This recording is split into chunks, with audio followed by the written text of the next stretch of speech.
The U.S. men's national team are the champions of the first edition of the CONCACAF's Nations League.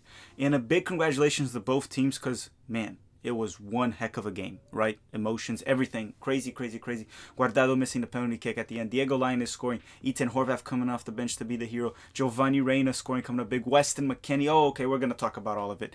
If you're new here, hi, I'm Filippo, and this is our series where after the USMNT game, the following day, we do make 7 things that we learned on the previous match. So if you're new here, make sure to like, subscribe, and blah, blah, blah. You guys know. With that said, guys, I slept roughly 2 hours, 3 to 2 hours maybe. I rewatched the game, I rewatched the highlights, I took the notes of the 7 things that I learned, and obviously, there's more than 7 things that we learned in this game. But I gotta keep it to a limit, and we only do 7. So you are gonna comment down below and let me know what you learned based off this game. Obviously, try to do something different from what I learned.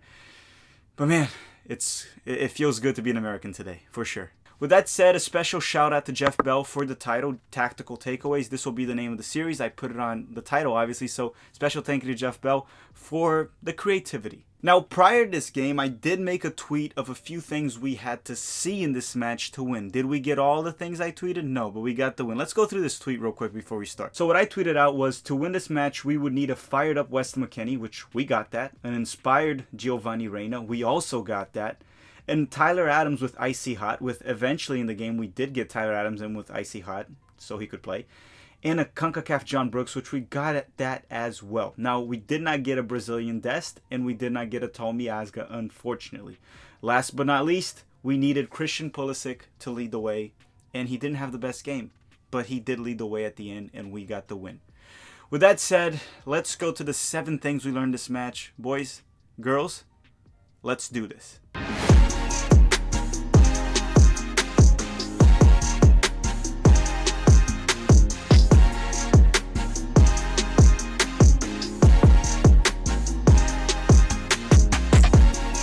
Okay, the first thing we learned in this game was that Weston McKennie and DeAndre Yedlin are our dogs. And yes, in the last video I did say we needed a dog, a guy that would just come fighting for the team, yelling at the opponent, bullying the opponent, being physical, bringing that energy. We needed one dog.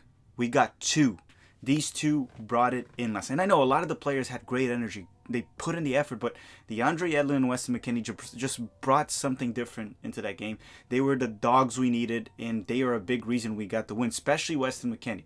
I know DeAndre Yedlin from a technical standpoint wasn't that good when he came down to his first touch, even carrying the ball, dribbling wasn't that good, but he did not take crap from the Mexican players. He was physical, good on defense, solid, cramped up at the end and had to leave. Absolutely fantastic. And Weston McKennie, well, debatably, or maybe even, man of the match. Fantastic with Ethan Horvath and a few other players. Absolutely beautiful to watch this from both of these players. With that said, that's the first thing we learned. Let's go to number 2. The second thing we learned in this match is how important Tyler Adams is for this team. And I mean, everyone knew how important he was, but it was just confirmed with all of it. So Icy Hot Tyler Adams came in, obviously not 100%, and we saw all the protection he gave it to the back line. Once he was in the game, we didn't see John Brooks get exposed anymore because he was never on one-on-one situations. He wasn't in isolation. Tyler Adams would press the midfield and protect the back line. It was quite noticeable. Go watch the game, guys. Ever since Tyler Adams came in, the back line was protected. It changed a lot. Now, look, Kellyn Acosta wasn't that bad in this game, but Tyler Adams just brings something different. He's our 6, and he plays a key role for this team, and obviously, I know we knew that, but now it's confirmed. All right, the third thing we learned is not such a positive one, or maybe it is. It's Tim Ream, thank you for your services, but it's time to go. Well, that is personally not something new that I learned, but hopefully Berhalter did learn. Ream is done with the U.S. men's national team. Thank you for everything, Tim Ream, but it's time. It's done. Tata Martino noticed his weakness throughout the game, and he put Diego Reina to go after Tim Ream.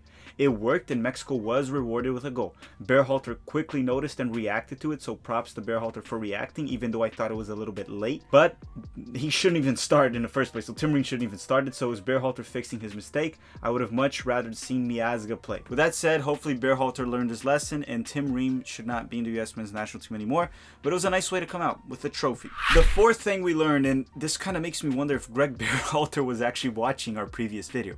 The fourth thing is the set pieces. And in the last video, I talked about that on how we needed to be dangerous off set pieces. We needed to get it done. It just wasn't working with Sebastian Lletget and Kellyn Acosta taking set pieces in previous games. Right, but in this game, Giovanni Reina and Christian Pulisic were our set piece takers, and we were super dangerous off corners. We scored off 2 corners. We had many opportunities off corners on headers from Mark McKenzie, Weston McKennie. Giovanni Reina scored off a rebound on the corner. Weston McKennie scored off a corner. So we were very dangerous with Christian Pulisic and Giovanni Reina taking them. It was a big difference maker. And I've been saying this in the channel. Set pieces are very underrated, and it showed. It kept us in the game, and it's honestly, that is the reason we won. Set pieces. Let's be honest about it. So congratulations for Berhalter for figuring that out. Congratulations also to all the players for figuring that out.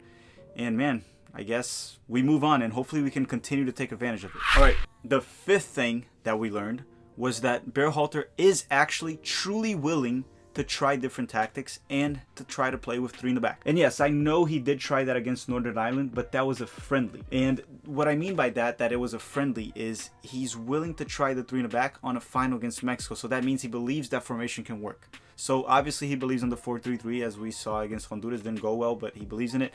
So this is actually a positive. Did Berhalter make many mistakes on this game in regard to player selection? Yes. Has he made many mistakes in the past? Yes. But clearly he's willing to implement different tactical variations and try to make changes throughout the game and react to what the opponent is doing. So I do give props to Berhalter for that. There's issues that we could address, and we'll probably address that on the live stream on Wednesday. But with that said, that's something we learned. Berhalter is willing to do tactical variations in competitive matches.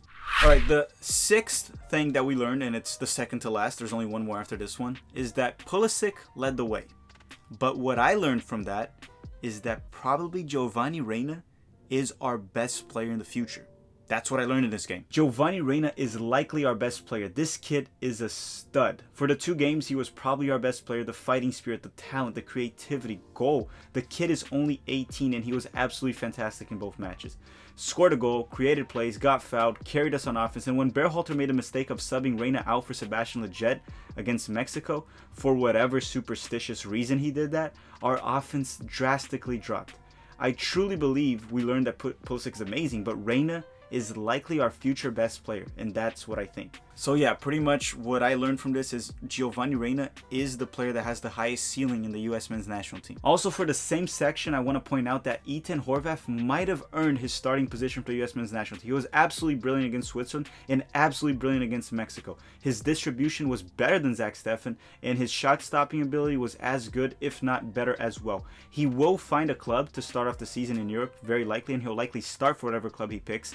And if he continues to perform like this and start for his club, and Zach Steffen's at the bench for Manchester City, Ethan Horvath might start for us in World Cup qualifying. Just saying, that might actually happen.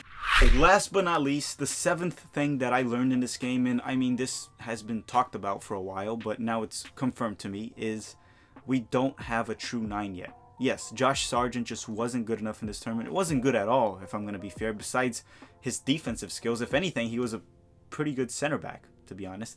Now, with that said, Siebachu, or Pifok as he wanted to be called, just didn't do well. Very static. Hold-up play wasn't there. I just didn't like. He was very decisive against Honduras in a limited amount of minutes. He got an opportunity to score, but he just wasn't very good in more minutes yesterday.